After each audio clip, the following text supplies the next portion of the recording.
you're going to start seeing interest rates still being a little volatile. You're going to see some up and down swings with regard to that. So my personal opinion, we're probably going to see interest rates hovering in and around the range they're in now for another month or two, depending on now what happens with other economic data that comes out. Hey everyone, welcome back to another session of Build Your Business with Brittany. I'm Brittany, a real estate agent, coach, and investor, and every Thursday at 2 p.m. we gather to share tips, strategies, and insights to help you grow your business to the next level. Whether you're a brand new agent or a seasoned pro, there's something in these trainings for you. Now let's jump into this week's topic.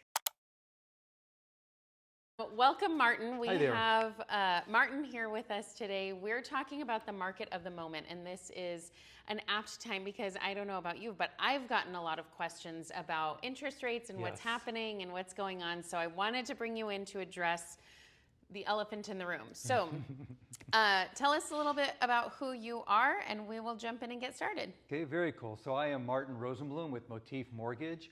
I have been in lending for over 39 years now, so I'd like to think I'm halfway decent at what I do. And obviously I'm here to help you guys with any questions, or your clients who have questions about loans or getting pre-approved as well. So I'm here to help in any way that I can. So of course, if anybody has any questions on Zoom, pop it in the chat. I'm going to be asking questions along the way, so let's just jump into it. So the question on everybody's mind, tell us about interest rates. We just talked about the Fed lowered interest rates. Yes. What does that mean for mortgage rates? That's a great question. You know, it's amazing how when you see the perception of what the general public is looking at as far as rates, everybody thinks rates have gone down. And when they're talking about rates, they're assuming mortgage rates as well. So please keep in mind, and I always see all the advertisements that are out there everywhere talking about refinance now, rates are down, Fed's cut rate, mortgage rates are lower. And as much as I hate to say this, unfortunately, since the Fed made their move, mortgage rates have actually gone up in the last week. And it's almost like people are looking at me funny because they're like, wait a minute, how is that possible? The Fed's just cut rates. Everybody's advertising rates are lower. So I want to be clear on what that means. First of all, please keep in mind that what the Feds do has absolutely nothing to do with mortgage rates. Feds cutting rates are to short-term rates, what banks lend each other, or for maybe auto loans, equity line loans, HELOCs, things of that nature, credit cards, has absolutely nothing to do with mortgage rates. So mortgage rates are tied to things that are completely different and more long-term type of investments, the 5-year, the 10-year Treasury securities. So when you hear the Feds dropping rates, it's great that they did, but mortgage rates already anticipated that move to be made. And mortgage rates probably 2 months ago or more started coming down. So that was a good sign, but it wasn't because of what the Feds did or were going to do. It was because of the economic data that spurred the Feds to make that move. Does that make sense? It makes sense to me, but you know, the question that I get and what's burning in everybody's mind is that it is tied to the economy. So how, paint the long-term picture for us. What is this going to look like long-term in the future? Of course, nobody has a crystal ball, so disclaimer on that. But in general, what are people saying? It's funny. What are you saying? You say nobody has a crystal ball. I actually keep one in my office. Oh, okay. But so it's we'll kind of refer cloudy. to you. So keep that in mind as well. With regard to what the future may hold, realistically, there's a good likelihood that the Feds are going to drop short-term interest rates at least 1, possibly 2 more times this year. Most likely 0.25% each time, so maybe another 0.5% by the end of this year. All that being said, again, those are for short-term rates. What may be anticipated as far as long-term investors are concerned, which covers the Treasury securities for the 10-year, which create mortgage loans. So when you're looking at what may happen with Treasury securities, investors are going to be watching all of the economic data that comes out on a weekly and a monthly basis, not what the Feds are going to do another month or 2 or 3 from now. So economic data, which comes out more frequently than what the Feds do or when they meet, the economic data that comes out with regard to how many people are employed, what's the job market like, What's the consumer price index or inflation like? What are these numbers doing? And what the feds are also trying to do is spur on a little bit of the economy, especially we're heading into Christmas and the holidays. So with all of that, you've got a lot of different factors that are coming into play. And because of all of this, you're going to start seeing interest rates still being a little volatile. You're going to see some up and down swings with regard to that. So my personal opinion, we're probably going to see interest rates hovering in and around the range they're in now for another month or two, depending on now what happens with other economic data that comes out. Is inflation going up or coming down? Are we spurring on more jobs? And as much as I hate to say this also, the greater you spur on the economy, the better the economy does, is not a good thing for mortgage interest rates, because if more people are working, if more people are earning income, guess what they're doing? They're buying more things. And when the demand is greater and the supply is lessened, inflation goes up. So those are all things that the feds are trying to keep an even keel with, and mortgage markets are trying to watch what may happen as a result of all of that, and now it's going to be yet to be seen. So my personal opinion, I think between now and the end of the year, we're still going to see interest rates kind of hovering in and around the range we're at now, unless incredible economic data comes out that spurs one side or the other to move in a different direction. Okay, so you're saying about where we are right now. What are interest rates right now? What are they today? In general for... In general, yes, because Yes. I know I may be talking a little bit about different types of loan programs like the community lending program or things like that. So right now, normal good guy rates, non-community lending, we'll talk about that in a little bit. Normal good guy rates are hovering right now in that low 6% to mid 6% range. Still very attractive as compared to where they were a couple of years ago when we were pushing rates in the 7 and 8% range.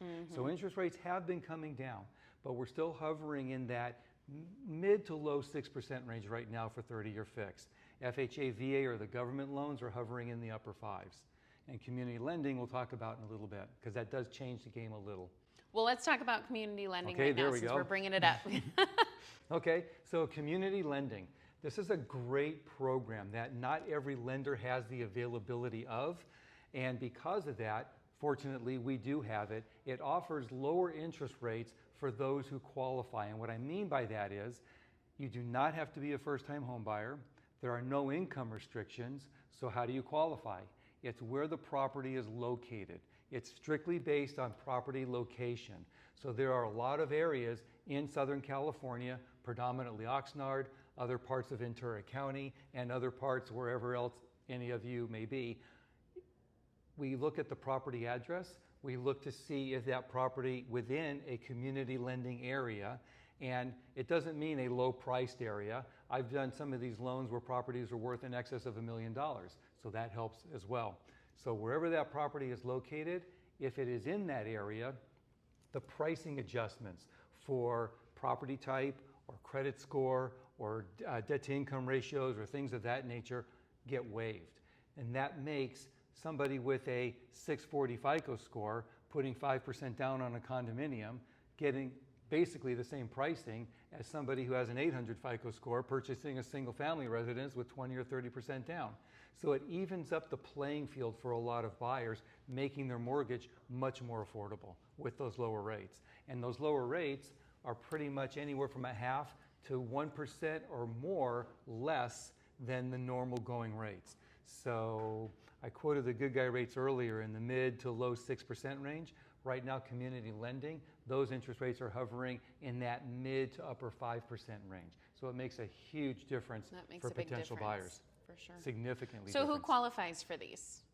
Anybody. Do I qualify? Yes. Anyone. Anyone can qualify. Non-first-time home buyers. I said that earlier. So Missed it. No. That's okay. If I missed it, other people did too. Well, So, just give me that. Qualifications again for the community lending program. You do not need to be a first-time home buyer, and there are no income restrictions. There are other types of first-time home buyer programs. There are also down payment assistance programs. They do need certain restrictions, such as income limitations and first-time home buyership. But the community lending program has none of that. So that's huge. So basically, anybody qualifies for those programs. It's where the property is located. And then does it become an FHA loan? Is it that kind of thing? I know a lot of down payment assistance programs automatically are FHA loans.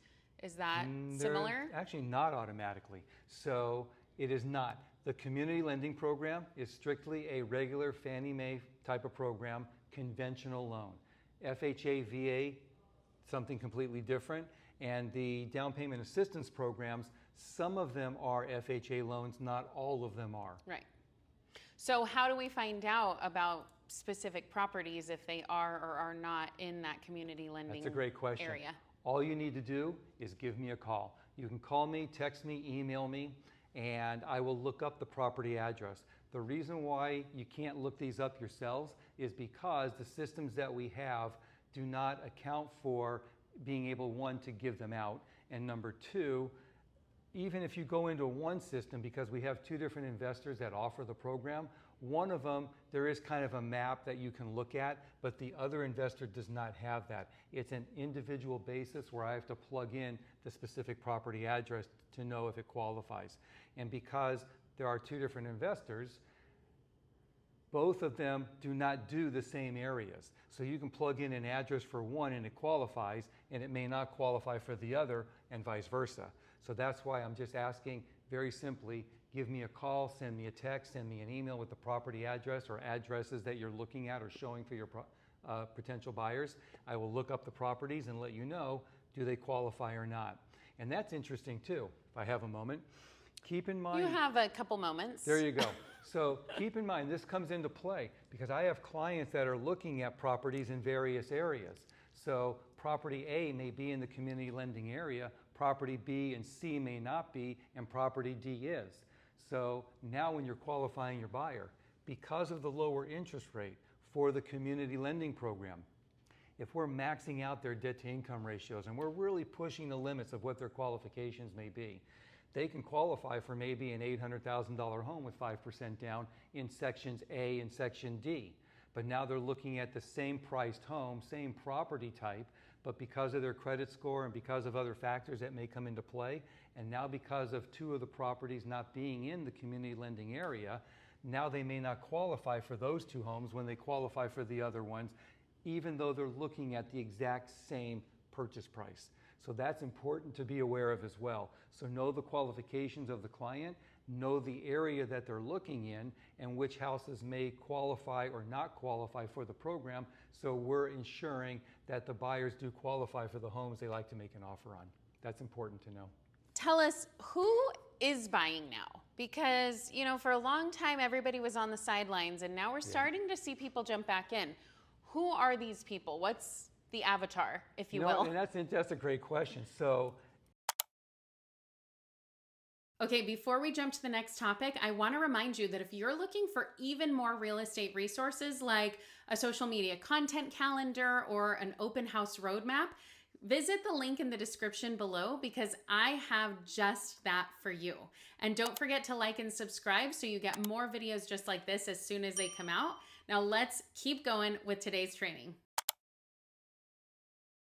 I'm seeing everybody. I'm seeing first-time home buyers, those who have never owned a home before that want to get into the marketplace. Because interest rates have come down a little bit, they're getting a little bit more purchasing power because interest rates aren't in the 7 or 8s anymore. We're now looking at rates in the 5 or 6% range, and especially for community lending areas. I'm also seeing move-up buyers. I'm seeing people now saying, you know what, with the interest rates coming down a little bit, it's now going to be more to our advantage to maybe step up a little bit because property values have gone up, they have more equity in their home, and they're able to make larger down payments with it as well. So that combination with a little more equity and lower rates are giving them a little bit more purchasing power. Interestingly enough, I'm also seeing people buying down because they're getting a little older, and they're not wanting the 2-story home anymore, especially with the primary bedroom upstairs. I almost said something different. I got to catch myself.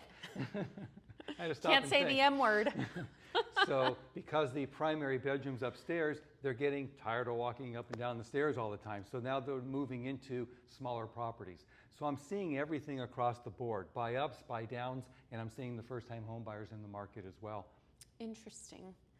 And then, okay, so what are I guess we're kind of going back to what we were saying before. What are the most popular programs you're seeing being used? Very good. So because of all of the different buyers that are out there and the different programs that we have, I'm doing a lot of conventional loans. I do a lot of FHA, and I specialize in VA loans also. So I do a lot of the government loans. I'm seeing everybody, especially because my main office is here in Oxnard. So we have several bases that are out here. So I see a lot of people in the military or veterans looking to purchase also. In that respect, I'm also seeing some buyers trying to look for what's called the down payment assistance programs. That is where, if they can qualify, they are a little bit more stringent in qualifying because of the income restrictions, the debt to income ratio maximums that we have. So it's kind of like finding a needle in a haystack, but once in a while there are those that qualify for the down payment assistance programs as well. I do loans for investors. We have the DSCR programs. I do loans where we're doing bridge loans or cross-collateralization loans. So there's a lot of different types of financing options that people can have available to them. I just sit down with a client, find out their needs, look at the options or maybe one option that is available for them, and let them know, here's what we can pick and choose from, and now the ball's in your court. Which way do you want to go? Are you seeing more cash being brought to the table than, let's say, 5-10 years ago? Yes, very much so. And that's a great question as well. So obviously if it's an all cash deal, I have no clue on those. I hate those deals because I don't get a We loan. love those deals.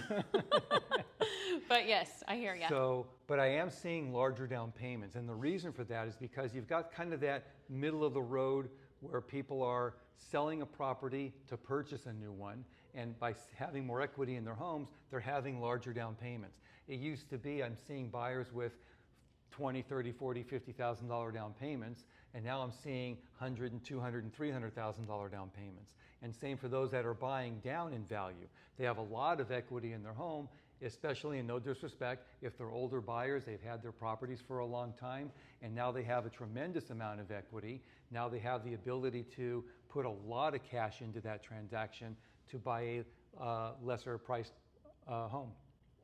Yeah, absolutely. I'm seeing the same thing. There's just a lot of cash out there right now that people are using and utilizing. And so I see the same kind of thing where it's like they're putting 60% down. I'm like, wow, okay. Very much so. But they're all the first-time home buyers also that are still struggling a little bit, and they're trying to scrape up that 3.5% for an FHA loan or 5% down for a conventional. So I'm seeing everything across the board. So they're all out there, and we can help all of them. All you got to do is get them in. What do we as agents need to know about these programs? What do you need to know? Know that I'm an expert at them and can convey all of that information to your clients. So all you need to do is give them my name and number, and I'll be more than happy to speak with them. All right. So I'm kind of joking Fair. a little bit on that one. So what do you need to know as agents? Realistically, you should be asking some of the basic questions. First and foremost, obviously, have you given consideration to a price range of home you wanted to purchase? Maybe ask how much of a down payment they should be making. And then I always ask, and you may want to ask, is there a payment range you're trying to stay within? Are you renting now? How much is your rent? Well, it's $3,000 a month. Okay, great. Are you comfortable with that? Do you feel that you can go a little bit more than $3,000? If so, how much higher, or where are you trying to keep those payments more comfortable and affordable for yourselves? And the reason why that's so huge is because I love it when people tell me they're paying $2,500 or $3,000 a month in rent. Oh, and we want to keep our payments at that or less. But they're looking at a $900,000 home with 5% down. So logic doesn't have to set in too quickly to let you know that you may have a little bit of an issue with that buyer. But I always sit down with them and explain, how about if we do this? And this is where you come into play. Let's talk to our preferred lender. Let's start looking at what some of those numbers can be, and let's find out a price range for you that you can qualify for to keep your payments in that range. But more so, let's find out what you're actually qualified for. So you may be qualified for that $900,000 home, but your payments might be $5,000 or $6,000 a month, higher than the $3,000 that you wanted. But at least now it gives us the ability to know, here's what you qualify for, here's where you want to keep your payments at. Now you can go do anything in between, and now let that decision be up to the buyer for them to decide what's more important to them, quality of home or affordability of payment. Okay, so that's good. I'm glad you brought that up because I do want to talk about the process. When do we as the agent bring you into the process? Because most typically we're talking to them first, right? We're having the conversation, hopefully doing that buyer consultation. At what point do we bring you in? Okay, I love these questions. These are all great questions. So my thought with that is, when you first meet with a client, however you got together with them, the first question you always want to ask them is, are you currently working with a lender? Yes or no? So it's one of those answers. If they are not working with somebody, ask them if it's okay if I can have our preferred lender contact you. It's okay if you give them my name and information and say to call him, but when are they going to get around to it? Could be in a day, could be in a week, could be in a month. If you get me their information, that phone call is going to be made that day. So this way I stay on top of the client to get you accurate information as quickly as I possibly can. So now if they are already working with a lender, a lot of people are, they're shopping everywhere for loans right now. You always want to ask, who are you working with? Find out if they're local. Do you know who they are? Are they working in another state? Are they working on the East Coast? Are they online somewhere? So you always want to try to find out who are they working with and what's the availability of them. Are they working on a 3-hour time difference? Do they even work evenings and weekends or holidays? I do, and I'm here all the time. So you always want to try to find out. It's great that you've already spoken with somebody. That being said, we have a great lender that we work with. Is it possible that I can have him give you a call so that way you can kind of compare notes, and that way you can also make a decision as to whom you would wish to work with. And because he's local, because he's in-house, because he has accountability to all of the agents in our office, he walks on eggshells.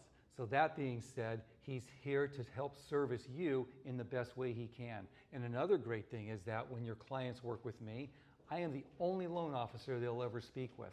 So from start to finish, I'm their contact.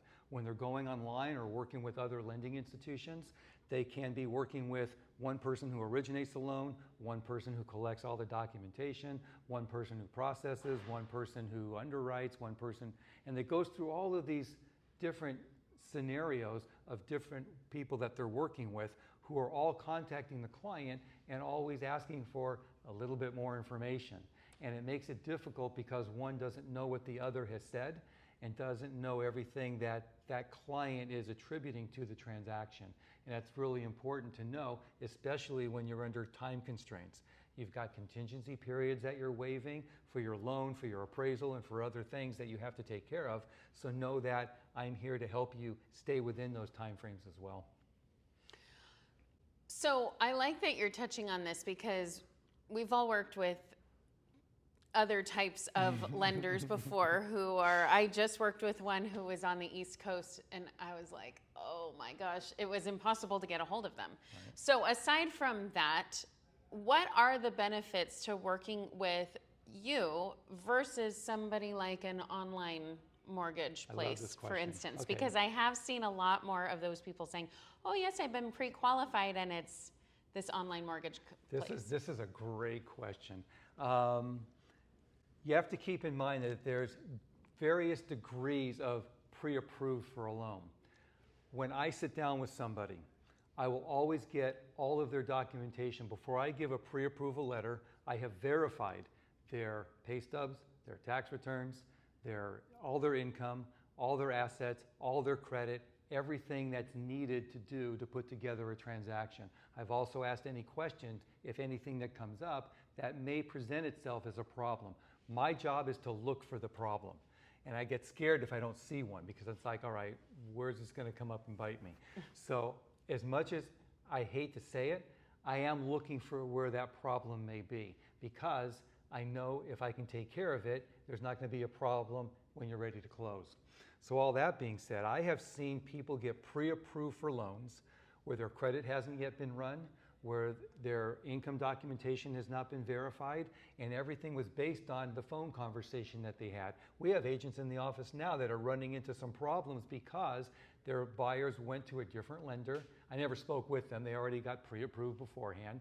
And one of the clients, they're already working on their 5th co-borrower to try to help them qualify to buy the home.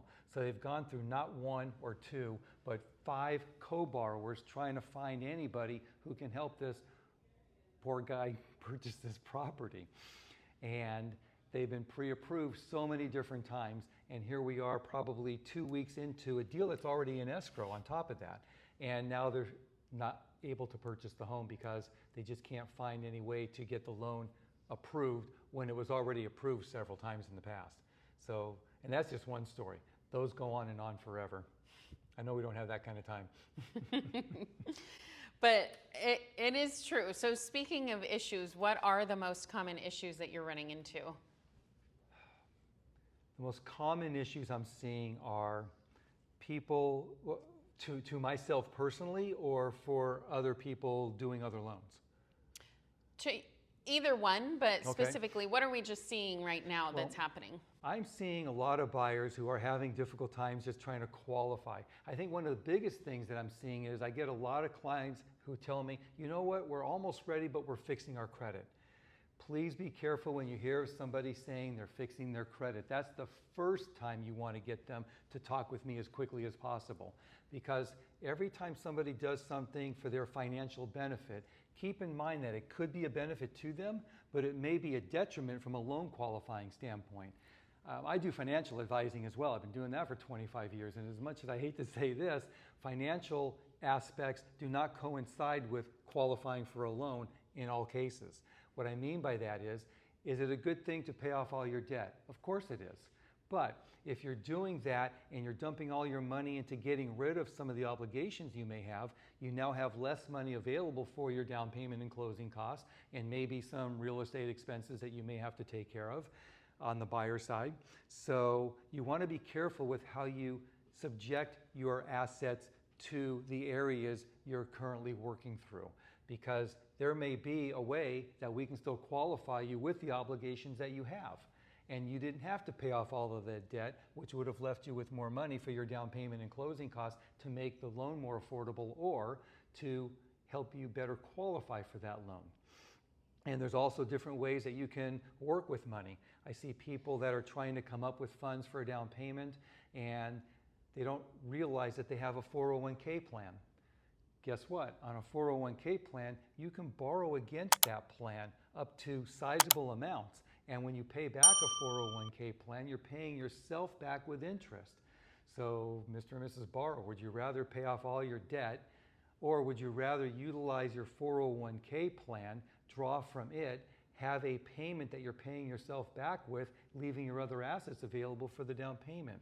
So that's another issue that I run into quite a bit actually with clients. So be very careful with fixing credit, because there could be ways that you could better your situation. And also, do not pay off your collection accounts. Collection accounts, if you pay off a collection account, I see this a lot also, your credit scores will drop. Why? I'm paying off, I'm coming clean to my obligations. Collection accounts, your credit scores are based on how old that collection account may be. If it's 4 or 5 years old, your credit score may be in the 700s or higher. But if you pay off that collection account, you're now attributing a new reporting date to that account. Even though it now has a zero balance and it's paid, it's now a recently paid collection account. And a recent collection account is going to drop your score 50 or 60 or 70 points. So you could be hurting yourself with your credit by doing the right things financially. So I see that a lot. Anything else? There's always something else. I know it.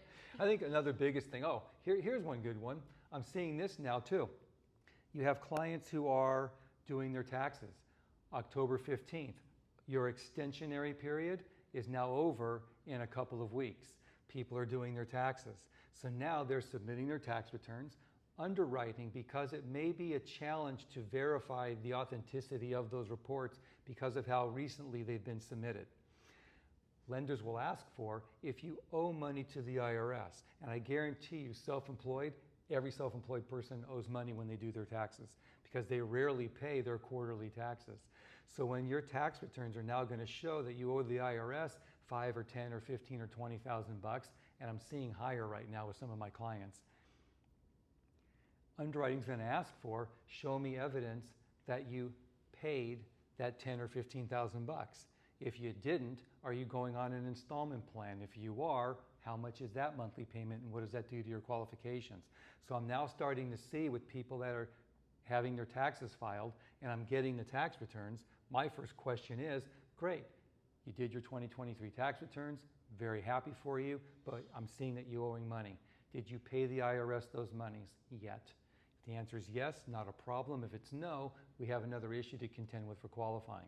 So this is something that's going to come up to all of you people out there that are working with self-employed buyers that have filed for an extension and that are now turning in their tax returns over the next week or two. So that will come into play for any new loans going forward from here on through probably the end of November, December. That's a good thing to note because I think a lot of people who are not in that self-employed world don't even think about that. Don't even think about taxes after April 15th. But I mean, we all realize that, especially for self-employed and well, more so for them. Keep in mind that you can still be a salaried individual, but depending on how much you have taken out for withholdings, you may still owe money also. So I am seeing people with regular jobs having to owe the IRS money. So with tax returns now being done for anybody who's filed an extension, we're going to start seeing some of these things now. So that's going to come into play once I start seeing these returns. So when we talk about credit reporting and all of that kind of stuff, so many people are worried. I know that's a pushback that I get as an agent. Well, I don't want to talk to a lender yet because I don't want them to pull my credit. So talk a little bit about that and what's the reality of it. So with regard to credit, we do hard pulls. It will have an inquiry on your credit report. Sorry for that. But keep in mind that people who are shopping for loans, it's okay for them to do so. Having multiple inquiries to your credit report for the same purpose of buying a home, shopping for mortgage loans, will not affect your credit score. That being said, if they are also shopping for furniture, for new cars, because it's amazing how many people go shopping when they're buying for a home. So that can affect their credit scores. It's not the inquiry I did or the other mortgage lenders that they're shopping with, it's the other inquiries that they may have. Also keep in mind that when it comes to credit scores, there are so many different credit models that are out there. There's over a dozen of them.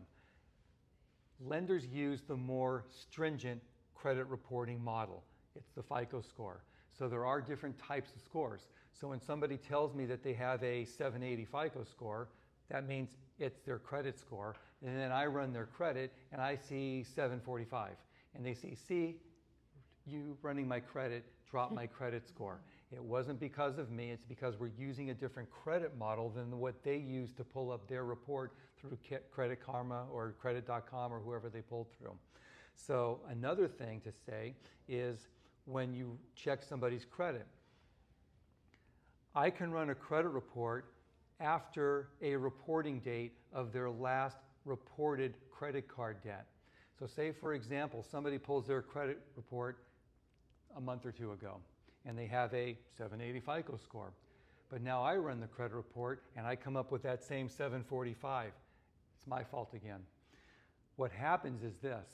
Because they had a reporting period transpire with a credit card, and now the credit card that they had a $2,000 balance on with a $10,000 limit, 20% usage, that credit card now getting re-reported prior to my running the report now has a $7,000 balance because they went and bought something that they're still going to pay off. So always keep in mind that even though you pay off your credit cards every month, you do not have a zero balance on a credit report. The credit report is going to be reflective of the balance at the time the account was reported to the bureaus, not at the time you paid it. So having a $7,000 balance on a $10,000 card has a 70% usage. your credit scores are going to drop significantly because you went from 20% to 70%. It wasn't because of the inquiry, it was because of the reporting date of an account that was not on your prior report that is now on the new report. So I hope that makes sense as well. So there's so many different things that come into play with regard to credit scores, but it wasn't because I ran the credit. So keep that in mind. Okay, thank you. Sure. All right, so let's stay on this track and give us, for, like just a brief overview of what is the process like. Walk us through the process from meeting with you to close of escrow. Okay, so process, fairly simple. I get to speak to the client, either on the phone or in person. I'll ask the basic questions. Are you employed? What type of work do you do? Are you self-employed or not? Can I look at your pay stubs, bank statements? I'll run credit. Once I go through all of that, I'll determine what your qualifications are. Those are the basics. If there's anything else that I need to start verifying, I will go through that with the client after I've reviewed all of that documentation. If you're self-employed, I need to look at definitely 2 years of tax returns in most cases. Sometimes we can get away with one. It depends on the loan that you're doing. But I always like to look at 2 because I want to see, do we have an increasing or a decreasing income? That comes into play. And are you a sole proprietor? Do you file a Schedule C? Are you a partnership, corporation? Do I need K-1s and corporate returns? I hear clients tell me all the time, well, yeah, I'm self-employed, I have a corporation, but I pay myself a W-2 wage, so all you need are my pay stubs and W-2s, right? Nope. If you're a corporate owner, 25% or more, I need to see those corporate tax returns. Even though you're paying yourself as an employee of the corporation, I still need to see the viability of that corporation. And I've had this happen several times before as well. You've got somebody who has a corporation, they're paying themselves $100,000 or $200,000 a year from the corporation, and that income will qualify them for the loan. But now I look at the corporate tax returns and I see that their net income is a negative income on the corporation. That will transfer to their K-1, K-1 transfers to the Schedule E, and now I've got tax returns that are showing losses.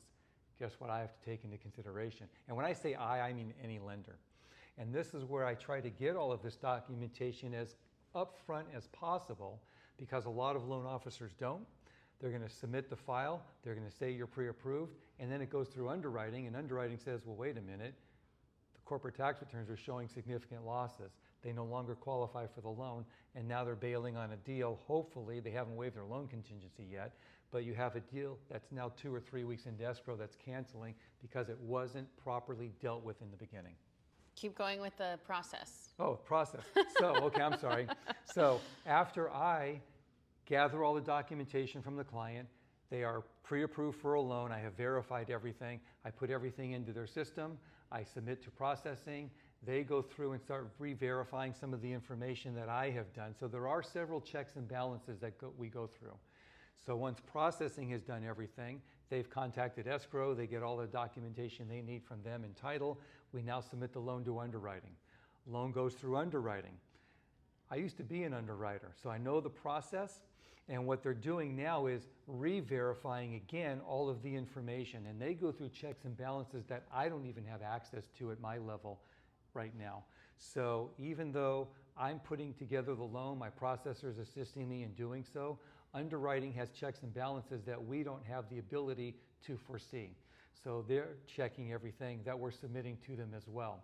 Once it goes through to underwriting, they're going to condition for anything for the approval that they deem necessary, either that I missed, which is rare, or that they need clarification on, which comes up quite a bit.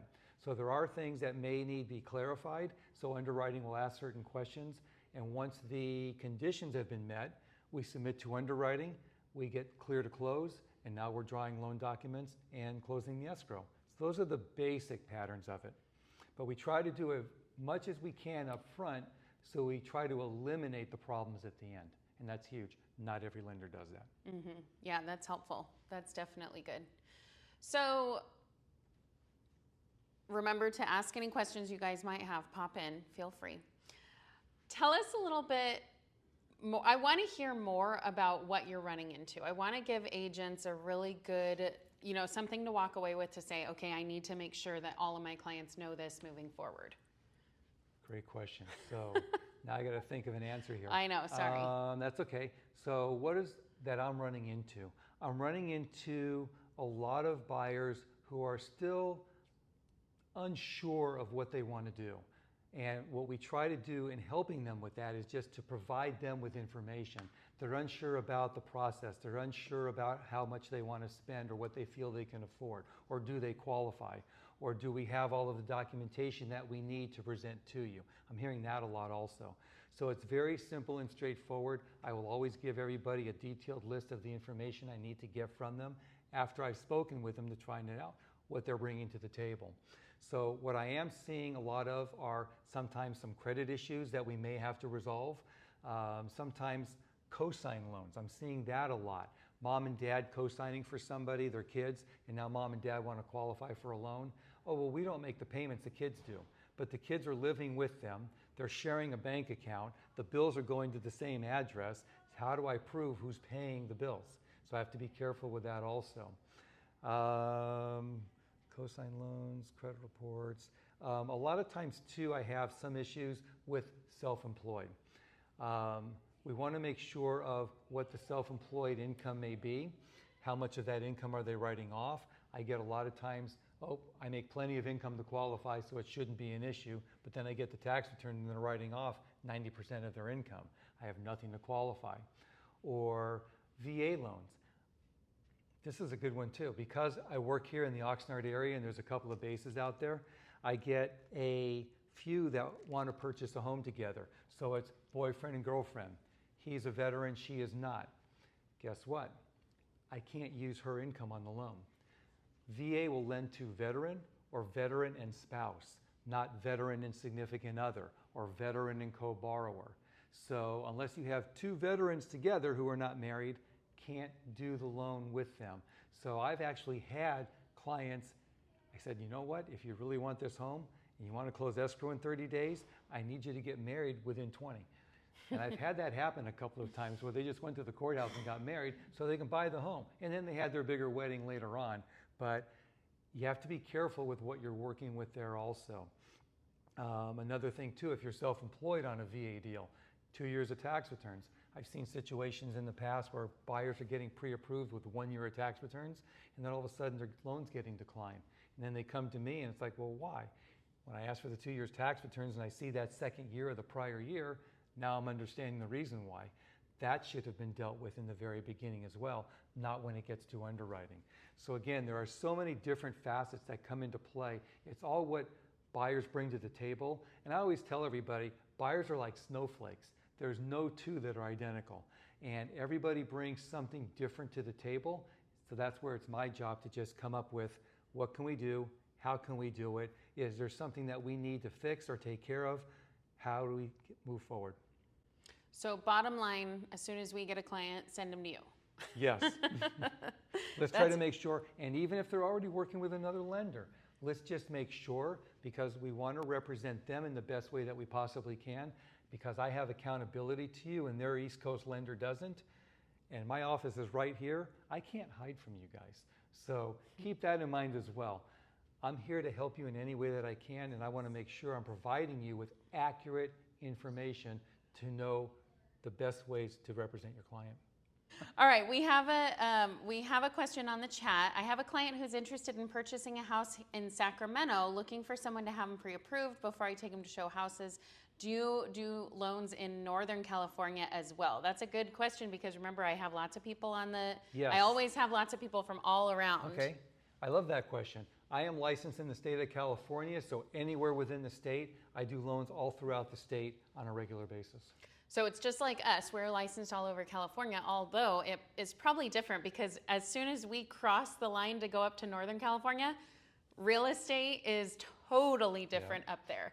But it's not for lending. It's all the same throughout California. So real estate can be different. Title and escrow could be different. Lending is the exact same no matter where they're at. Yeah. So we'll deal with everything else accordingly, but I can help you in any part of the state. Awesome. So Jane, get his information up here. Make sure to write this all down, because he is here for you. So I've worked with Martin a bunch of times and we've gotten those deals closed, even the tough ones. And so, you know, you want to have somebody who is a good person to have in your back pocket. So make sure you're dealing with that. She said she'll give you a call tomorrow. That'll be great. I'll look forward to it. Thank you. All right, and then next week we are talking about crafting contracts. We're talking about the RPA and how to get your offers accepted. So especially in this time where there's a lot of changes going on, we want to talk about how do we actually get these offers accepted? What are people writing? How are they writing to get their offers accepted? And we'll actually walk through writing the RPA and filling it out. So join me here, same time, same place, Thursday at 2 p.m. in person, live in Oxnard. And then also make sure that you're subscribed on my YouTube channel where you get all of the past trainings and videos on YouTube. And I also put up more every week that have nothing to do with these. So make sure you jump onto YouTube. So thank you. And I'm going to stop sharing. And Thank you so much, everybody. thank you, Martin, for coming in. My pleasure always. Thanks. Don't forget, we're here every Thursday at 2 p.m. Pacific Standard Time. Join me live by registering at the link in the description below and get your questions answered in real time. I love helping you succeed. Thanks for joining me for another Build Your Business with Brittany. Let's keep building, growing, and closing those deals. I'll see you next Thursday at 2 p.m.